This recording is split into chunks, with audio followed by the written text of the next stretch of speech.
What does the meditation process specifically look like? Dead simple. So I use what I call just breathe. So it was born of Mark Divine's box breathing. At least he was the one that introduced it to me.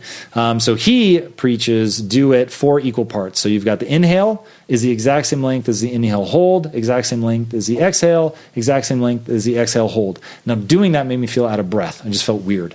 So what I started doing was I'm going to maximize the pleasure in each part of the breath cycle. So for me, it happens to be a sort of medium inhale, a very short inhale hold, a rapid exhale. I just let the air out. And then a very prolonged exhale hold. And that rhythm feels awesome. And I do that for 10 or 15 minutes and I can get into an alpha wave state. I feel calm, creative. It just feels awesome. That's one of those things that people that haven't tried meditation or tried it but never got to the part where it feels awesome, my heart breaks for them. It is a tool I rejected for so many years because it felt wussy to me. And remember, I'm the guy that had to learn to toughen up. So I feared that was like backwards momentum. And so finally, when Mark Divine looked at me and was basically like, stop being an idiot and try this. And he's like this tough ass Navy SEAL. I thought, all right, I'm going to try. And then it changed my life.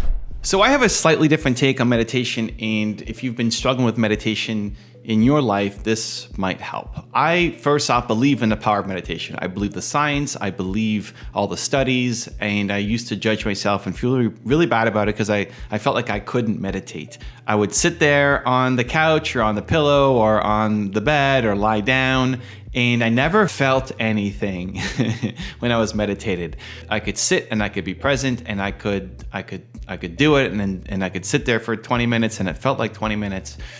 But I never felt any different. I think that was where it started to shift for me, is not that I didn't feel anything in the moment, but I never felt any different coming out. And I've meditated with some of the best meditation teachers on the planet. And it's never really led to an impact for me in the moment or afterwards or sustained. And I, again, would judge myself really harshly, like, hey, I want to make this work. How do I make this work? I believe in the science. Let's go and make it work. What I've distilled it down to is into 2 parts. One is a lot of meditation, a lot of benefits I believe from meditation are really just about being present and being mindful. And that is something that I can do a lot more naturally than maybe most people. And I don't find a lot of benefit in it because I'm more there than not. So I'm 85% present, 15% future focused, and 0% past focused. When you are thinking about the past, it's usually in a really negative way. Sometimes we look backwards and to the past, and it's gratitude and remembering great memories and looking at all the great things we've done. But for the most part, when you look backwards, it's negative. It's regrets. It's I wish I did this, or why did that person do that to me, or I wish I had said something different. We're looking negatively on our past, mostly through the lens of regret and what you did or what other people did.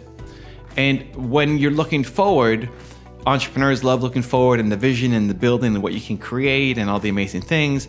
But a lot of looking forward is also uncertainty and stress and anxiety in what may happen and what could happen and what might happen if X happens. And just we're stuck in these negative loops. A lot of the backwards thinking is negative through the lens of regret, and a lot of the forward thinking is negative through the lens of anxiety, stress, and worry. And so that's where, hey, if you're present-minded, you're going to be a lot happier. You're going to be a lot more focused, right? If you're just thinking about what you should have done or what might happen to you, you're not actually able to be productive and get stuff out right now in the present. And so the job becomes, how do I stay present? And I think a lot of that is accomplished through meditation for most people. If you're in a state of stress, thinking about the regret of the past or anxiety about the future, I think meditation can be incredibly helpful to help you get back to present, even just focusing on your breath, breathe in, breathe out. Even something as simple as that can help calm you down and get you back to the present moment, which then allows you to be able to be productive, solve the problem, be happy because you're being more present.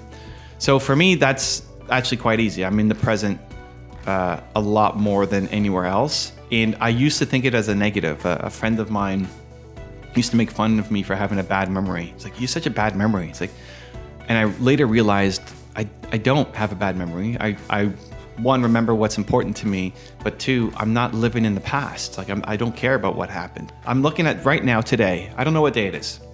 I don't know what day it is. I don't know. I know it's 2022 when recording this. I'd have to think about what month it is. I don't know what I'm doing after recording this video. I don't know what I did yesterday. I don't know what I'm doing tomorrow, let alone once I press stop on this video. I am here with you. This is my entire attention, is making this video right now. That's it. This is the present moment for me. And what I've discovered is this is meditation. At least the portion of it where you're getting back to present moment. If that's one of the main benefits of meditation, then this is meditation for me. I'm only in the present moment right now, being here, talking with you guys, and that's it. And I realize that most of my life is lived like that. Yes, I love planning for where I'm going to go, but most of my time isn't spent in planning. It's in executing, in doing. And I have to look at my calendar to see what I'm doing tomorrow or what I'm doing. When somebody asks me on a Wednesday, what's your weekend going to look like? Weekend? I don't even know what I'm doing in the next hour, let alone what I'm doing this weekend. And when people ask me on a Monday, how was your weekend? It's like, I don't know. That was yesterday. That was 2 days ago. I got stuff to do right now. I'm working on my life right now. And not just work, even just enjoying, even just life, even just me spending time with my wife or my son or on a trip. It's like, let's enjoy this moment where we're at right now. And so if that's you, I would introduce the idea of, hey, that's a different perspective shift. Like maybe you are meditating right now and you might be overjudging yourself, because if you're in the present, that's one of the biggest benefits. One of my favorite things to do every morning is I go on a believe walk. And I found when a lot of people would say, oh, I get my best ideas when I'm meditating, I get creative breakthroughs when I'm meditating. Part of that I believe is, hey, you've unblocked yourself from the past and the future, the regrets of the past, the stress of the future, to get back to present, which then calms you down to then actually be more creative and solve the problem. I found I wasn't really getting answers. I wasn't getting solutions. I wasn't being very creative, sitting down, lying down, and having my body be still, where I get a lot more of my energy and creativity and ideas when I'm moving. So I get a lot of ideas when I'm walking. So I do a believe walk every morning, which is 30 to 60 minutes. I'll take the dogs out and then I'll go for a walk, usually to Tim Hortons, grab myself a coffee, Canadian coffee brain here, and no agenda. Just think about what am I doing today? You know, what day is it? What do I want to accomplish today? Take in some fresh air, get a fresh perspective. And the act of moving, I find, gets my creativity flowing a lot more. I get ideas in the shower, you know, when I'm moving. Have you got ideas in the shower? I think that's meditation.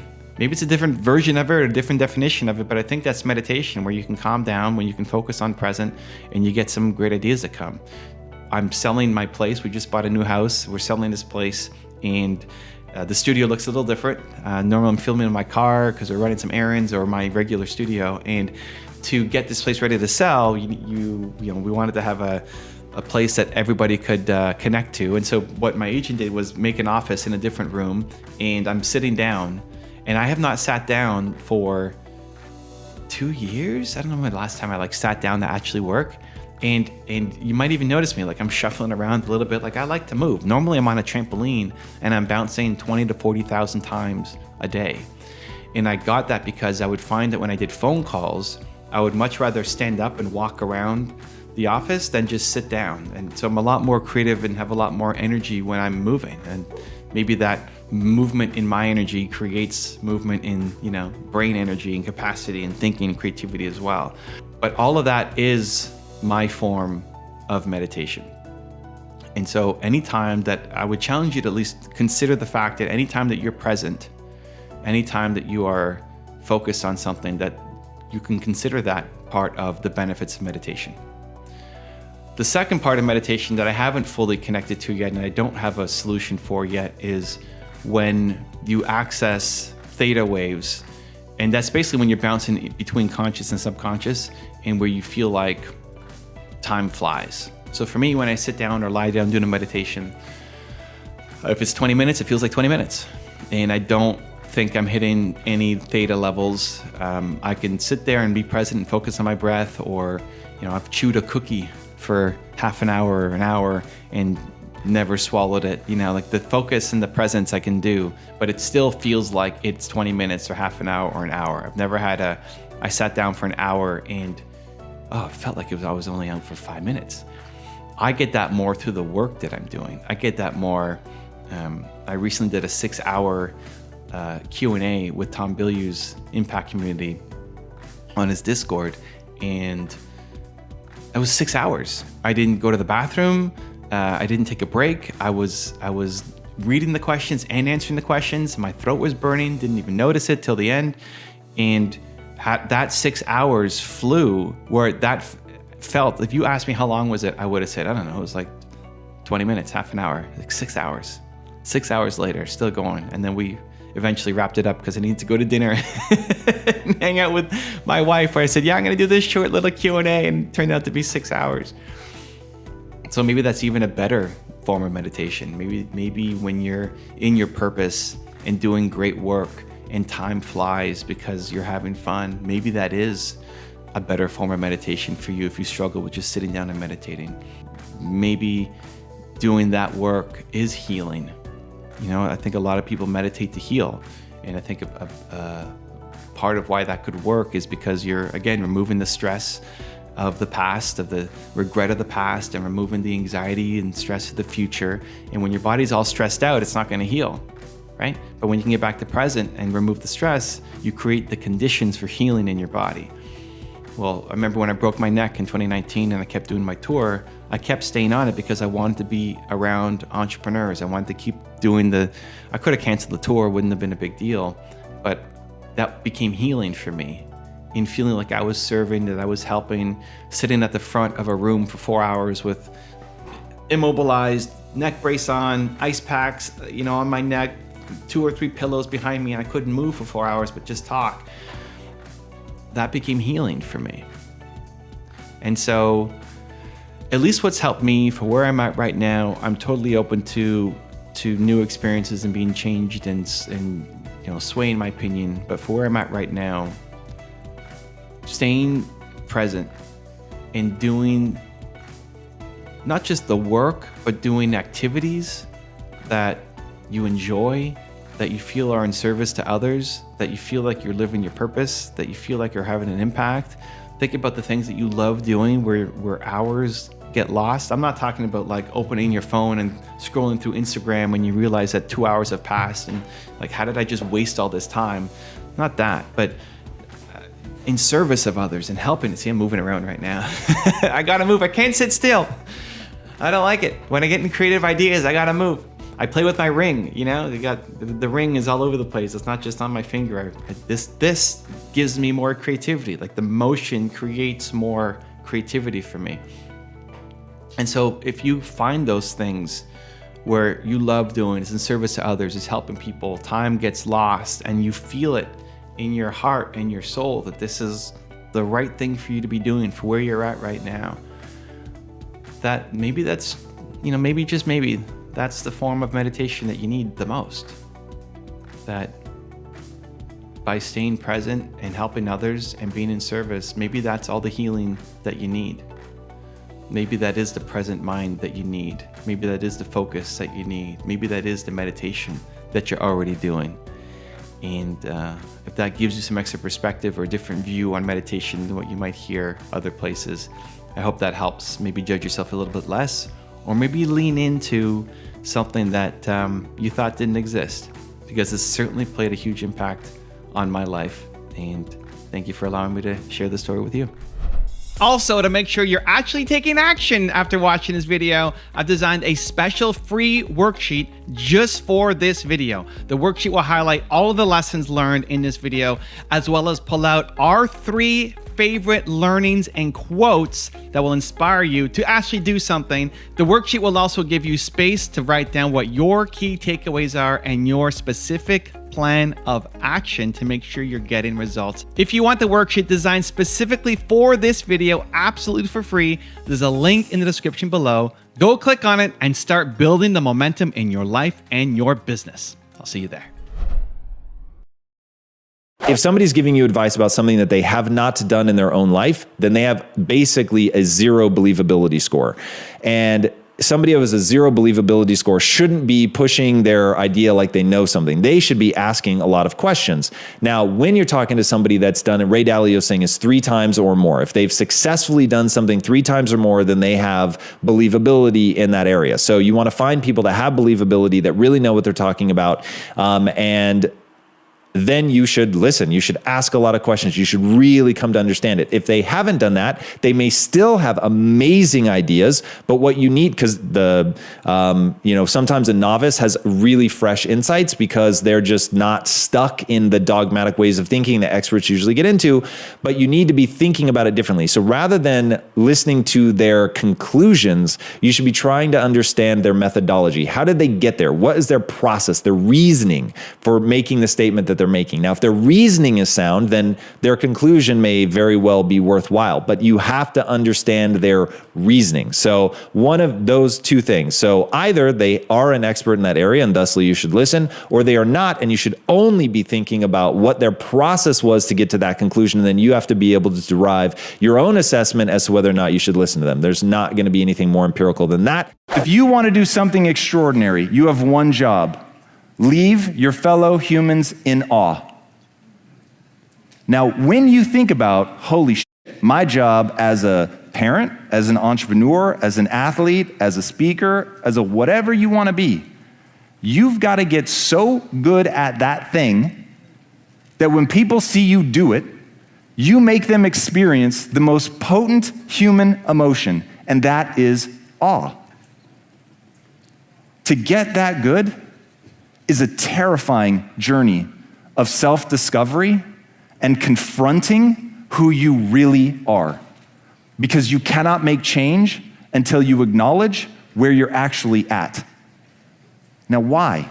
Because it's not some new age woo thing. It is for real. Like, if you understand where you're weak, then you know where to spend your time building skills. To me, the gap between where you are now and where you want to go is a gap of skill set. And once I realized that, and I made the choice to believe that this whole brain plasticity thing was real, even though it was being hotly debated, then I could shift my self-esteem from being smart, right, good, worthy, to being that of the learner. The learner is the only identity that I have ever found that is anti-fragile. As Nassim Taleb says, things that are robust, that are strong, that are tough, that can take just a lot of abuse before they break, they are still ultimately defined by their breaking point. Something that is anti-fragile, on the other hand, is something that the more you attack it, the more it is pounded on, the stronger it gets. Now imagine being able to build a belief system, the thing that you build your self-esteem around, if all of that were tied to something that is truly anti-fragile, that the more somebody comes after it, the more robust it becomes. Being a learner is that answer. We went through a whole debate about what is the next company going to be. And it was one of those where it had to be something that we cared about. You know, we had started this whole gyration of selling the technology company because I was so pissed and so tired of chasing money. And I wanted to do something that I believed in. I wanted to do something that mattered, that had impact. So the only reason that I was interested in getting into nutrition was because I felt that it could save the 2 people that I was most worried about in the world, and 2, I thought that it could address what I saw as the greatest health crisis we face as a species, quite frankly. What it's really going to take for you to get to that next level is to understand that the person that you are has gotten you as far as it's ever going to get you. So you've got to become a new person. You literally have to adapt. Now the great news is, like we talked in my first talk, that is what humans are wired to do. Humans are the ultimate adaptation machine. The reason that we are the only species that you can find in every corner of the globe. At one point, James Cameron was literally at the bottom of the Marianas Trench. We have sent human beings to the moon. We are going to send human beings to Mars. And the reason we're going to be able to do that is we can adapt to our surroundings. There was a woman who swam the Bering Strait. Really think about this. The Bering Strait is the space between Russia and Alaska. So you can imagine it's not quite a swim in the Bahamas. To make the swim, she had to change her fat from what's known as white adipose tissue to brown fat. Brown fat is more thermogenic, so it actually kicks off heat. To do that, for over a year, she had to expose herself routinely to cold temperatures, sleeping in the winters in Alaska with the window open. But in doing that, she actually put her body through an adaptation response. Her body got the message, adapt or die. So it adapted. And when you're willing to put yourself under those kinds of stresses to become that new thing you want to become, to be the new person that you want to be, to go farther than anyone you know has ever gone, to be the GOAT, it is possible. But it demands a price. It demands a price. And what this weekend is about, it's about you deciding for yourself, where do you want to go? And what price are you willing to pay to get there? There's no right answer. There's no wrong answer. There's just clarity. There's just clarity. Don't judge yourself if you don't want to play on a world stage. Don't judge yourself if you're not willing to pay an extraordinary price. Just get the clarity of what you want and what you need to do to get there. When you do that, then you're going to be able to construct a narrative about who you are. And that narrative becomes everything. Fulfillment is what matters. It is a neurochemistry state. The game that you're playing is not success, it is not money, it is not legacy, it is neurochemistry. It's feeling good about yourself right now, today, in this moment. Now, the absolute foundational building block to fulfillment is progress. Now, I don't mean progress in worldly pursuits. I mean humans are an active species that are absolutely designed to learn, adapt, and grow.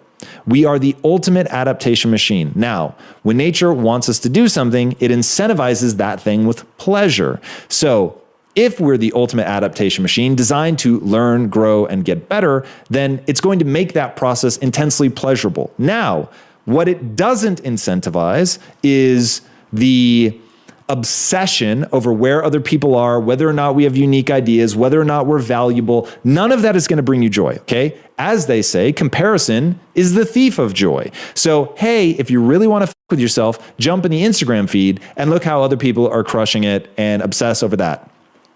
If, on the other hand, you want to really have a deep and lasting sense of fulfillment, jump in the Instagram feed, find people that motivate and inspire you to be a better version of yourself, not to attain worldly success, but to actuate your potential, to ask yourself a very simple question: what is it that I am excited by? What am I motivated by? What jazzes me up, regardless of whether or not it jazzes anybody else up?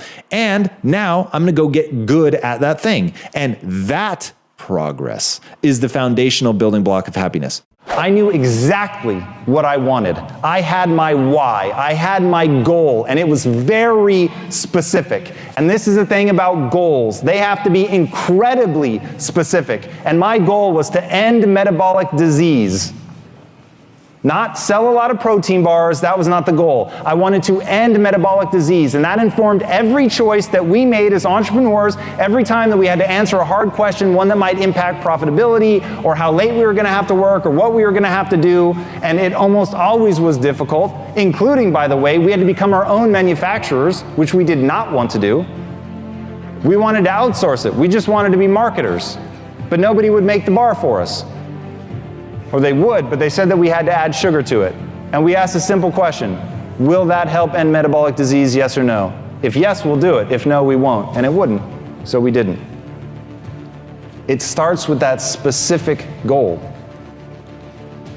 And then because I had my why, my hands cramping closed in the face of doing something to save my mom and my sister, it was not a hard choice. In fact, I wouldn't have been able to look myself in the eye and say I was not able to help them because it was hurting my hands.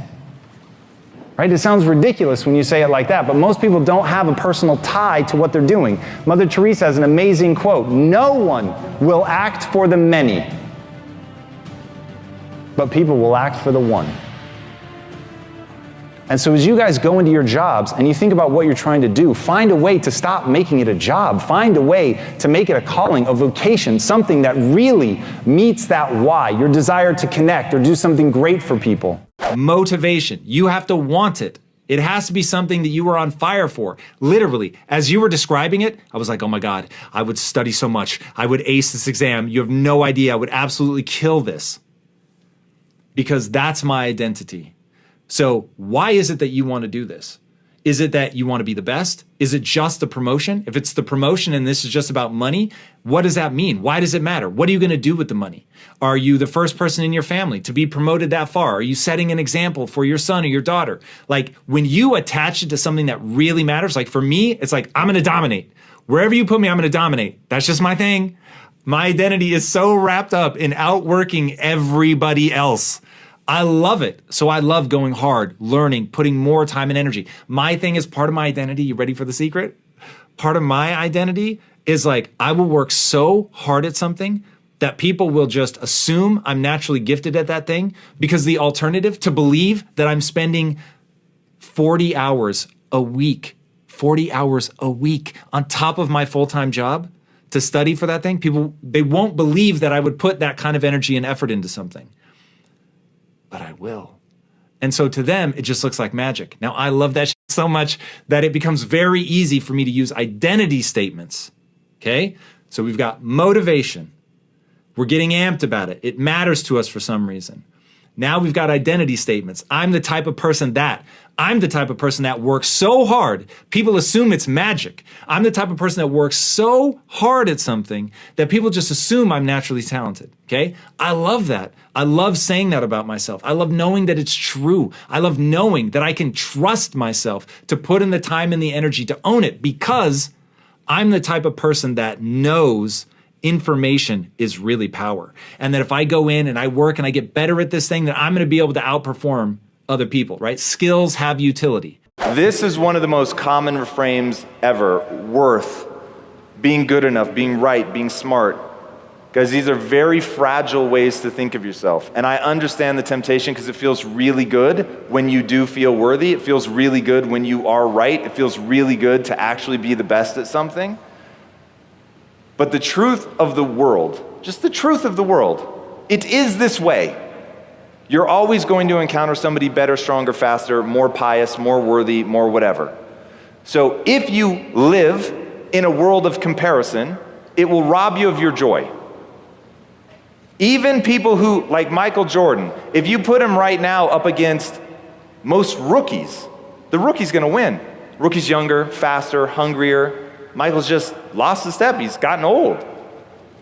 So if he were trying to make his life about his glory in that period, let's say he lives 80 years. If he's living for the glory of 20 years, that's the most heartbreaking life I can imagine. So you're going to move in and out of these moments where you are a badass to where you're not a badass. Don't value yourself for that. Value yourself for something that is anti-fragile. Being smart, being right, being good, being worthy, they are very fragile things because sometimes you won't be. It simply is this way. Valuing yourself for being a learner, on the other hand, for trying, that's anti-fragile.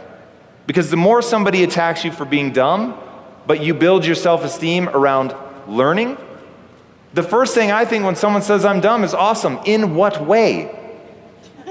Because I view myself in these 10-year windows. And I know the same people that were laughing at me when I became an entrepreneur, knew nothing about it, and I was who's the kid in the server room, and I was the only one with an office that had no windows, and there were like 9 other computers in my room, and nobody knew who I was, and the only contribution I made to phone calls was to say goodbye at the end of a conference call. I'm not kidding. 10 years later, I own a $1 billion business. Who the is laughing now?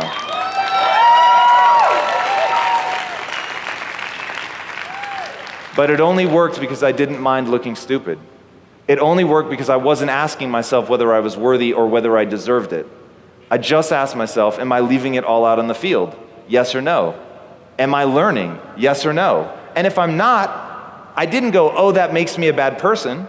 I went, I need to change my actions to get a different result. And once you start thinking like that, and you literally value yourself for how hard you're trying, how much you're learning, how willing you are to accept when you fall on your face, that you don't try to get out from under it or campaign to convince people that you're better than you really are. Own where you're at. Because once you're real about it, then you can make progress. But if your energy cycles go to bullshit yourself, you'll never get out of it. Humans are designed to adapt. We are the ultimate adaptation machine. We can learn anything we set our minds to. Now, you may not want to learn it, and that's good evidence that this is not a fascination that's going to turn into a passion. This is something that you should avoid. But if you can answer the question affirmatively that, do I want to know more about this than anyone else in the world? If the answer is yes, that's a path to go down. Because once you're saying yes to that, then you're going to go in and learn the things you need to do to become extraordinary. And if you're willing to put in the effort, while it may take you longer than somebody else, you will get there in the end if you keep at it, keep at it, keep at it. Because the people that win are not the smartest. It is always the people that keep at it. It's the people that persevere. That's just truth, man. Now, being smart helps, yay. I really wish I was a lot smarter. But I know that I'll beat 99.999% of the people that play regardless of level of intelligence because most people just drop out. Once you have your goal, then you can work backwards to what you need to do in order to accomplish that goal. And that is the chasm of adaptation. It's the acquisition of skill set. It's getting better at something. It's becoming capable of something that you weren't capable of before. But that change, the fear of the unknown, is the thing that paralyzes people. So I want to go back to what I said earlier. You all meet minimum requirements. And I really mean that. I don't want you to wonder if somebody believes in you. I believe in you. I've seen a lot of people reach for the stars and fail. I've seen a lot of people reach for the stars and make it. I have a pretty good sense of what it takes for people to get there. So when I say that you guys meet minimum requirements, I really mean it. And I want that to liberate you. But what I wanted to liberate you to do is to figure out why it's not enough. Because I didn't just change anyone's life with that phrase, but I should have. That should be all you need to know.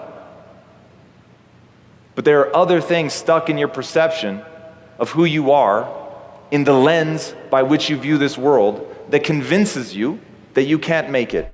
Remember that just 15 years earlier, I got out of bed solely out of shame. My mother thought I was going to fail. My father-in-law did not want me to marry his daughter. Brick by brick, day after day, I transformed myself. It was not an uncovering of something that was real and already there.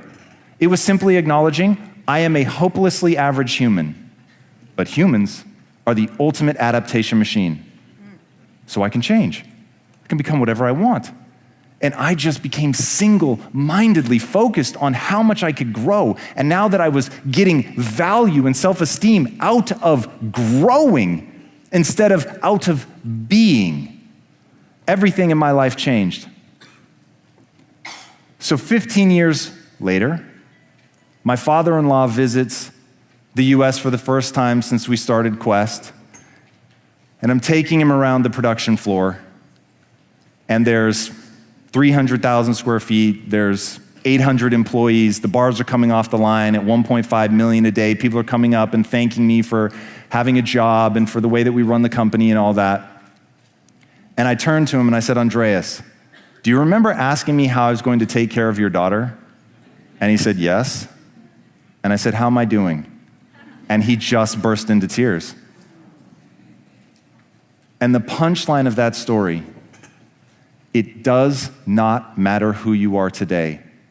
The only thing that matters is who you want to become and the price you're willing to pay to get there. We all come to a relationship with like expectations about how we think people should act. And unfortunately, we don't recognize our expectations as expectations. We recognize them as truth. This is how the world is. It is how the world should be. And when we think that they have those same beliefs and values and rules and all that. And so given this scenario, there's only one way to act. That is certainly obvious. And so when the person doesn't act like that, we take it personally, like, whoa, do you not respect me? Do you not love me? Do you not care about me? And it just isn't that. They have a different set of beliefs and rules. There's enough nuanced difference that they're not, if they're intending to hurt you, you have a whole different set of problems. But assuming that they're not intending to hurt you, then you have a communication problem. So Lisa and I actually define our terms. So we have a few words in our marriage that they mean something. So if I say, hey, baby, it's important to me that you leave that, glass of water on the table, then she just wouldn't move it, period. Simple as. Like the word important like comes in all caps with exclamation points glowing red. Like that's like when we say it, like it's a drop whatever you're doing, like it's important that you do X, Y, or Z. Now the big thing is when you define a word like that, you can't ever abuse it. So like I would never say it's important to me that you leave it. It's got to be just extraordinary. Like how many times do I tell her something's important in a year? I don't know, 6, 7 times in a year. Wow. So it's like, it's really got to be limited. And then another one is promise. If I say, I promise I'm going to do that, dude, I'm going to do that. Like there's no two ways about it. So you never throw around promise ever under any circumstance. And so, dude, it's like you really, really have to be hardcore. And so, and the other way that we use promise is if she says, how does this dress look on me? I'm like, yeah, it looks great. And she's like, you promise? Then it's like, all right, it makes you look fat. What can I say? You know what I mean? It's like, but then you cut to like the chase on something. Now, the thing is, you can't say that all the time. You can't be like, how's this dress make me look? Fine, promise. What do you think of this dinner? You like it? Yeah, I love it. Promise. Like if you're doing that, it loses everything. Totally. But if you're saving it for like, in fact, God, I almost don't remember the last time I asked Lisa to promise something like that.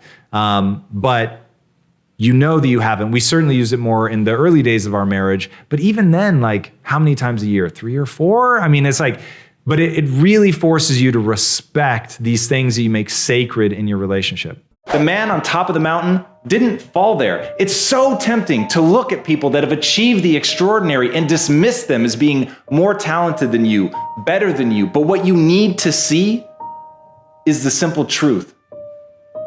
They've worked harder than you. They've earned something that you haven't yet earned. But here's the great news. That's empowering. Once you understand that they've just busted ass, once you understand that they've just put in an inhuman amount of work, and that the only thing that distinguishes the people that are on top of the mountain, the people that have really done something that's going to last, is that they put in the effort. They work on themselves. They understand that through discipline and effort over time, that we can get better. That is the human condition. That is the thing that I find most beautiful about being a person, is it doesn't matter if you're bad today. It doesn't matter where you start. It only matters where you're willing to go and the price that you're willing to pay to get there. And once you buckle down and you assure yourself and back it up with action that you're willing to pay any price to achieve the things that you want to achieve, then you'll really be living a limitless life. For the person who's stuck, for the guy or gal who's in the cubicle, who hates their job, is in a dysfunctional relationship, is in debt, whatever the case may be, desperately wants a way out, a way forward, a lifeline. Where does that process begin for you? Like, what is the advice that you give that person? So it begins with believing or acknowledging that humans are the ultimate adaptation machine. So the thing that has made us the apex predator is not that we're stronger. It's not even that we're smarter. In fact, the quote often attributed to Darwin is that, it's the survival of the fittest. He actually didn't say that. What he did say was, it's not the strongest of the species that survive, nor the most intelligent, but rather the most adaptive to change. Now, the reason that humans are the apex of all apexes is because we are the most adaptive species to change. So if you know that, then it becomes infinitely less important who you are today. And what matters is, who do you want to become? and what price, and the price being the time and energy that you're going to put into acquiring the skills to become that person. So imagine the person that you want to be. How would they act? And then start acting like that. If the person that you want to be would leave their job and, regardless of whether they had a safety net, burn the ships and go after something new, then that's what you should do. If the person that you want to be would start working nights and weekends because they very much value having a stable income that they can provide for their family or themselves, whatever, but are going to be disciplined and spend nights and weekends to get the skill set to go be more valuable somewhere else or to start their own company, whatever, then do that. Elon Musk talks about in his business, it's all about breaking things down to the physics. If you sell to people, the physics in your world is psychology and understanding what motivates them. So your company needs to have a why. If you know Simon Sinek and his brilliant book Start With Why, you'll know what we're talking about, the golden circle. Most people know what they do, they may even know how they do it, but they oftentimes don't know why they do it. Why did we launch Quest Nutrition? Because we wanted to end metabolic disease. Now, nobody knew that from looking at a protein bar, but our marketing material was about that. We didn't do features and benefits. We said, stop sacrificing. We said, you should hold food companies to a new standard. It's ridiculous that food companies aren't engineering new equipment to make food that's both good for you and delicious. It's just ridiculous. Nobody's held their feet to the fire. People have been buying the same junk products for years. They're not going to change unless you force them to. And so we came along and said, we're going to be the bearer of standards. We know why we're doing what we're doing. So I can't release a product that has sugar in it. Why? Because that's not going to end metabolic disease. And that is my driver. I show up to work every day not thinking about making it rain and counting my money. I'm not swimming in it like Scrooge McDuck. I'm coming every day thinking about two people, my mom and my sister. And I ask a very simple question. Is this advantageous for my mom and my sister? Yes or no? If it is, I do it. If it's not, I don't. Now, a lot of times, what's advantageous for my mom and my sister was really expensive. It was super annoying to have to do it because it was like you watch a profit margin, it's like, oh God. But it becomes an easy filter, and every business has to have a filter. Every business needs to know what they say yes to and what they say no to. And if you don't have that blinding guiding light, when you scale, you will fall apart. And the reason you will fall apart, your customers won't know who you are. They won't know how to communicate your message to somebody else. Your employees won't know who you are. They won't know what to communicate to each other, let alone the outside world. So it has got to be blinding. You have to be able to write it down. It has to be super clear. It's got to be direct, and it's got to be meaningful. And it has to be real. It's got to actually be something that drives you. What we all have to understand is at the end of the day, the only thing that matters is how good is your product. Whether you're trying to build a company or you're trying to be a kick-ass employee or you're trying to be the best parent of all time, at the end of the day, the only thing that matters is getting good. The only thing that matters is actually delivering an extraordinary performance. Until you get to that point where you can actually knock it out of the park, until you get to the point where you can captivate people with what you're able to do, you haven't gotten anywhere. If you want to be great, if you want to leave a legacy, if you want to be remembered, you've got to focus on the acquisition of skills. You have to focus on actually getting good. That's the only thing that's really going to capture people's imagination. Now you've had, like I have, you've had extraordinary people sitting across from me. I've been blessed to have you sit across from me today. And I'm curious if there was a common denominator between all of these people, or what have you learned that surprised you in doing the show so far? The thing that's really surprised me is that it is so consistent. Which is? What has made them all successful and their ability to articulate it. They use different words.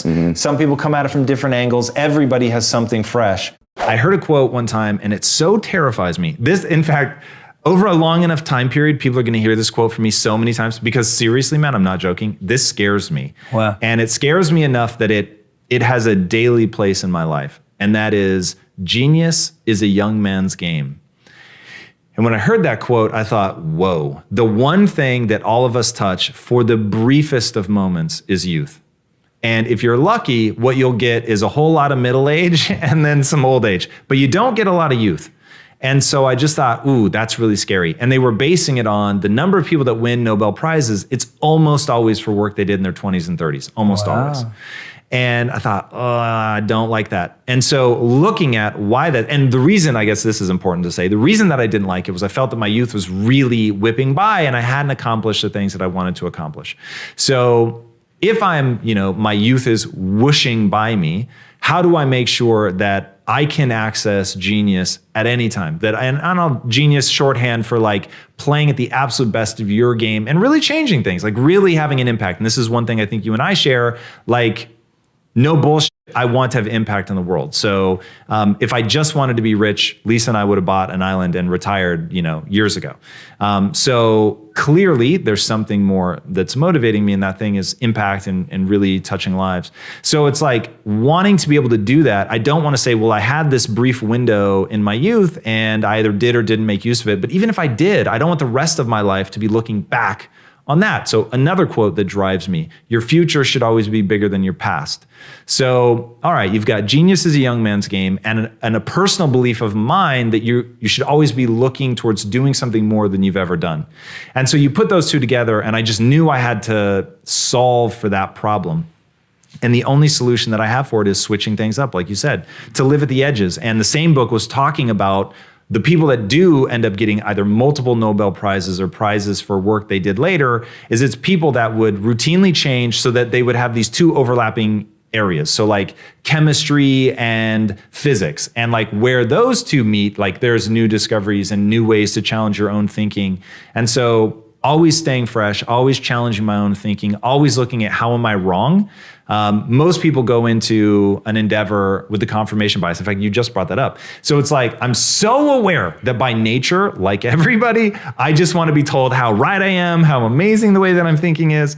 And because it feels good, right? That feels awesome. What makes you happy? The easy answer and the most truthful answer is time with my wife. The other answer to what makes me happy, there's really two things. So time with my wife, and then the pursuit, which I'll put in all caps, right? Yep. So the pursuit of whatever, the pursuit of getting better, the pursuit of impacting the world, the pursuit of building something big that matters. The pursuit, maybe I never get it. I don't care about that. I care about the pursuit. I care about whether sincerely I'm actually trying to make it happen. Not bullshit. Yeah. Not just like empty dreams, but like for real. I'm actually giving myself over to this.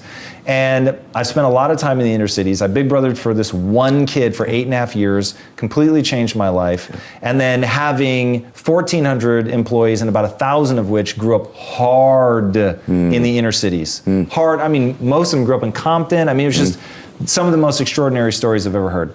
And I realized that those people are as extraordinary as anybody. Barack Obama, Oprah Winfrey, Tony Robbins, like all those same raw materials exist in people in the inner cities that nobody believes and nobody think will ever go anywhere. And they won't because they don't believe in themselves. And so we were talking at our most honest, like what are we really driven by?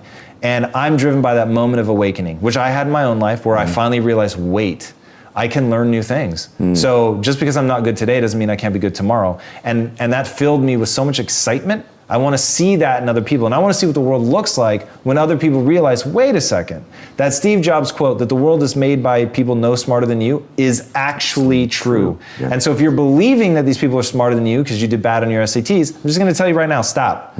So you can develop yourself. So my obsession became that humans are the ultimate adaptation machine. We are literally wired from the ground up in order to grow and improve under stress and pressure. So it's like, what's the phrase? Pressure can burst pipes, but it also creates diamonds. Yes. So it's like, you need the pressure. And yes, it can hurt, but it can also make something amazing if you're willing to put yourself in that situation. So it's a weird twist of fate that humans, in order to build the muscle, you first have to tear it, right? Yes. So, but once you accept that that's how it works, you can do extraordinary things. I am not a born entrepreneur. Now, there are many people that consider themselves a born entrepreneur. I am not one of them. I know that there were kids out there that had lemonade stands when they were like 6 months old. They couldn't hold their head up, but they could sell. That was not me. I was totally retarded when it came to stuff like that. I had a paper route, and they gave your money in two ways. One, they just gave you sort of a blanket weekly payment for delivering the paper, but then the other part of it was you were supposed to go collect that money. And I was too afraid to knock on the doors to collect the money, so I never got that part, but I felt so obligated that I said I would do it that I kept delivering the papers essentially for free.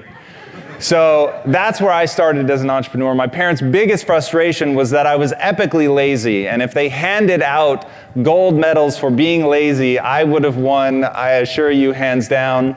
There was a period in my life where I would spend between 2 and 3 hours in bed because it was warm in bed and it was cold out of bed. All right? That's true. I actually did an interview with Jocko Willink, if you guys know him, Extreme Ownership. His book totally blew me away. And in the middle of the interview, I confessed that. And he said, Tom, don't worry, we'll let you edit that out. And I said, Jocko, I actually don't want to edit that out because right now the narrative about what it means to be an entrepreneur is to be naturally gifted. And I call total bullshit on that. Because I'm not naturally gifted. I don't have any natural talents. And all of us are born as this lump of jelly that can't hold its own head up, that poos in its pants, and we all learn to do things. And it's that ability to specialize that makes us great. And the things that you choose to put your time and energy into, those are going to be the things that allow you to accomplish something. But all of that is a choice. You talk a little bit about seeking power. Yeah. And it confused me when I first heard it. I'm not sure I even liked how you said it at first until I understood it. And so can you talk to everybody about seeking power and what that means? Yeah, this is another one of those things that internally for me, it's such a beautiful concept that I was so surprised the first time I said it out loud and somebody was like, oh, that's gross. And I was like, okay, I need to explain this then. Yes. So to me, power is the ability to close your eyes, imagine a world, a beautiful world, the world that you want to exist, open your eyes, and then be able to actually make that world come true. And so when I say I'm seeking power, I'm saying I'm seeking the skills that will allow me to make the world a better place. It will, whether that's to be able to connect with people and build a team and get other people excited, whether that's to be able to build a business that generates enough funds to improve the lives of the employees and the people that we touch with great products. You know, whatever that is, like to be willing and excited by the thought of going out and getting those skills, because those skills really are powerful.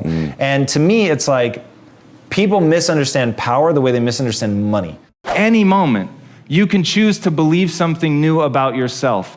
Now, the weird thing about belief is as soon as you change that belief, it becomes true. Why that is, I will never quite understand. What weird quirk of human evolution has left us in a space where simply believing it makes it true? If you think you're dumb, guess what? You're dumb.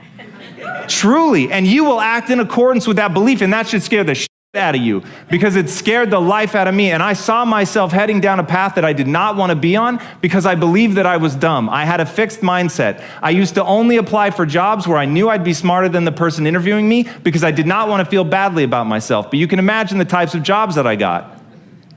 I once lovingly referred to myself as the king of remedial jobs. And I actually had pride in that, because what I built my sense of pride around was getting the job, was always being smart, was being right, and none of those things were moving me towards my goals. Now, if you don't know this quote, live by it. One can have no smaller or greater mastery than mastery over oneself. That's Da Vinci.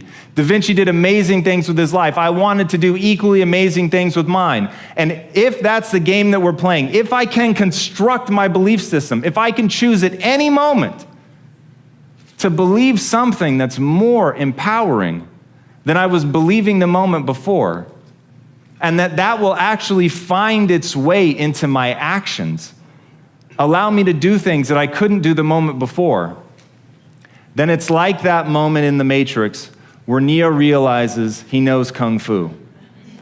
And that's like, as funny as that is, that's how I think about life. To me, the very fundamental purpose of life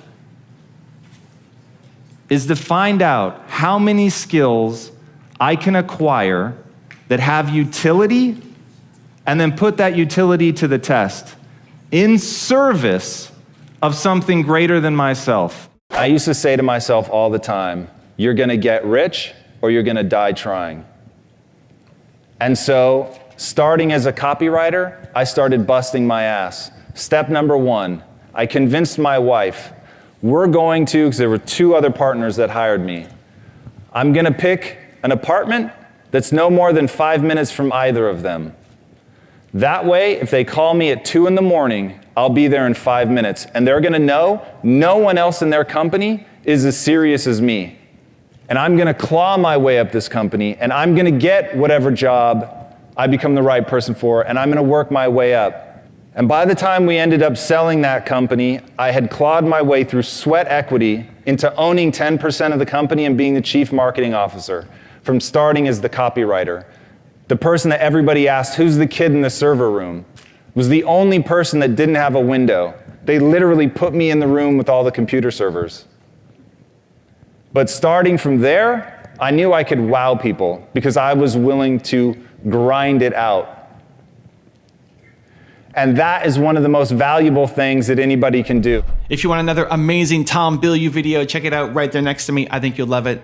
Continue to believe, and I'll see you there. I wake up every morning. Espresso keep me going. I wake up every morning.